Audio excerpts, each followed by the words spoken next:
قبول کرنے کے بعد آپ خاموش اپنے لبوں کو بند کر کے نہیں بیٹھے رہے، بلکہ جس پر اثر تھا اس کو آپ نے دعوت اسلام دی۔ حالانکہ آپ جانتے ہیں کہ آپ بہت بڑے تاجر تھے۔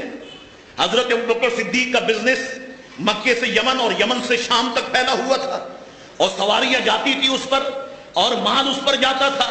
اور عموماً جب ہم اپنے معاشرے کو دیکھتے ہیں تو جو بزنس مین مائنڈ ہوتا ہے، جو بزنس مین ہوتے ہیں، جو تاجر حضرات ہوتے ہیں، ان کی عموماً سوچ یہ ہوتی ہے کہ یار ہمیں کسی جھگڑے میں نہیں پڑنا، کوئی سنی ہو، وہابی ہو، شیعہ ہو، یہ اپنے گھر میں رہے، ہمیں کسی جھگڑے میں نہیں پڑنا۔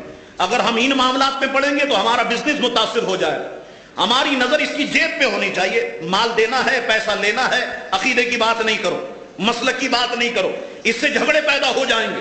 لیکن اللہ اکبر، حضرت ابوبکر صدیق رضی اللہ تعالیٰ عنہ نے جیسے اسلام قبول کیا، جس سے دوستی تھی، جس سے ملاقات ہوتی تھی، اس کو حضرت ابوبکر صدیق رضی اللہ تعالیٰ عنہ نے دعوت اسلام دی۔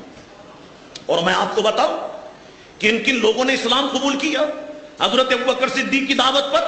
حضرت عثمان غنی رضی اللہ تعالیٰ عنہ اسلام قبول کیا حضرت ابوبکر صدیق کی دعوت پر۔ حضرت سعد ابن ابی وقاص اسلام قبول کیا حضرت ابوبکر صدیق رضی اللہ عنہ کی دعوت پر۔ حضرت طلحہ بن عبید اللہ اسلام قبول کیا حضرت ابوبکر صدیق رضی اللہ تعالیٰ عنہ کی دعوت پر۔ تو جس پر اثر تھا ابوبکر صدیق رضی اللہ تعالیٰ عنہ نے اس کو جو ہے وہ دعوت اسلام دی، اور پھر اسلام کا پیغام جو ہے وہ پھیلنے لگ گیا۔